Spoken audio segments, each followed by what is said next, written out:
learners to enjoy, to practice, to profess, to maintain, or to promote their own culture or even their own language.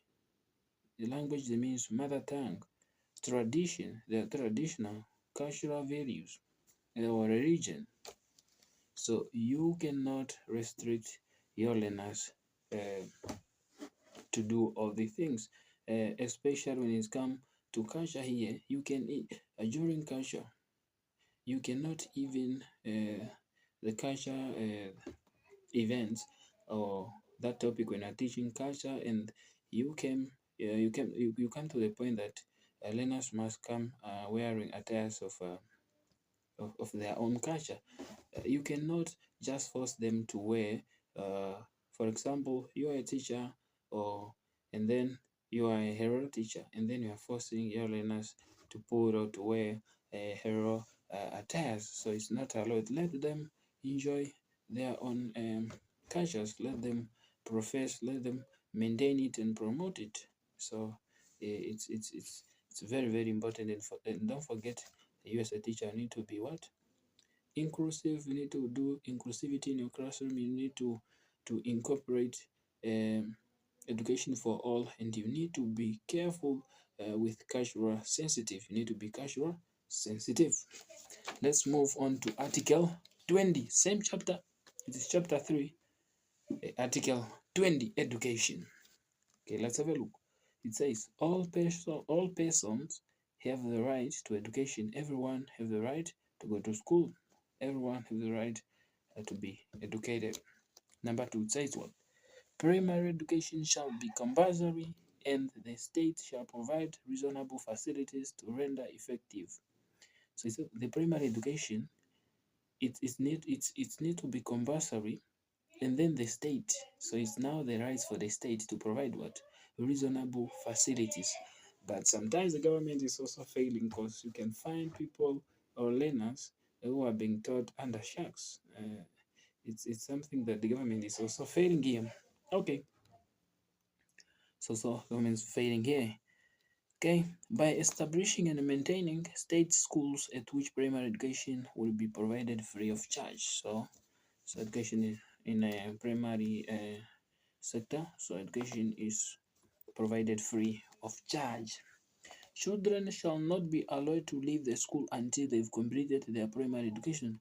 So the learners, they are not allowed to leave schools until they have completed their primary educations, or have attained the age of 16, or they have attained the age of 16, they are not allowed to leave school. Whenever is sooner, save in so far as this may be authorized by an act of parliament on grounds of health or other consideration pertaining to the public interest. Okay. Then it says, all persons shall have the right at their own expense to establish and to maintain private schools, the colleges, or other institutions of tertiary education provided. So it is not, you are not prohibited to start up or to establish your own kindergarten. You can start up your own private school. You can start your private school. Okay, let's have a look. Such schools or the colleges or institutions of tertiary education are registered with the government department in accordance with any law authorizing and regulating such legislation. So you need to register that kindergarten of yours, that kindergarten, that under three kindergarten that we've established, that kindergarten in your garage. You need to you need to register it. Where? Kindergarten are registered at the Ministry of Gender. So you need to register the private sector schools. They need to be registered into the government departments.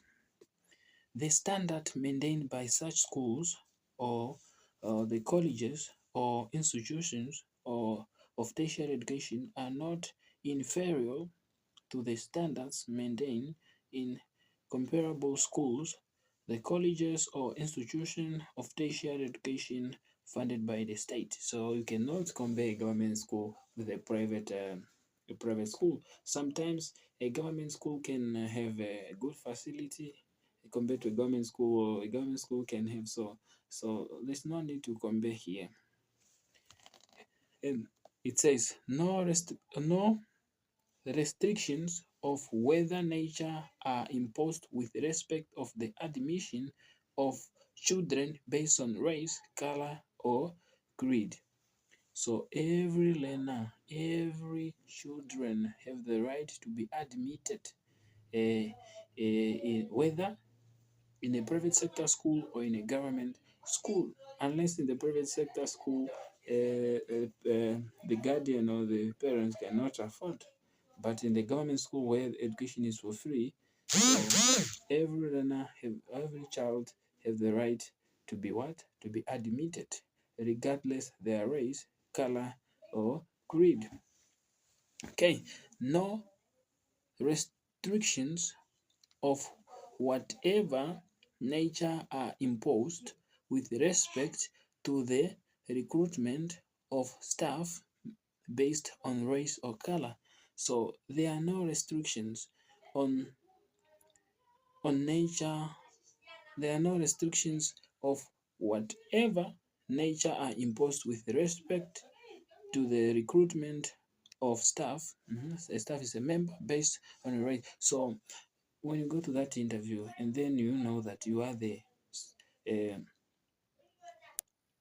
are the what, you pass that the post is yours, you know you made it, and then they did not employ you, or they did not get you, they did not like pick you just because of maybe your state of being, the race, color, because you are in a certain religion, certain culture. It is up to you to stand for yourself under the what? Under the Constitution of the Republic of Namibia, Article 20, which is education. Part D says what? No restrictions of whatever nature are imposed with respect to the recruitment or staff based on race or color. So there are no restrictions, even any state of being, any state of race, color. You can be employed in educational system. You can get a job regardless your race, your color, your culture, religion. So there are no restrictions here. So that was the articles that I took from the Constitution of the Republic of Namibia. It doesn't mean that those are the only articles that talked about or linked to educational system. If you have some from the Constitution of the Republic of Namibia, let me know, and we talked about them in the next videos from my side.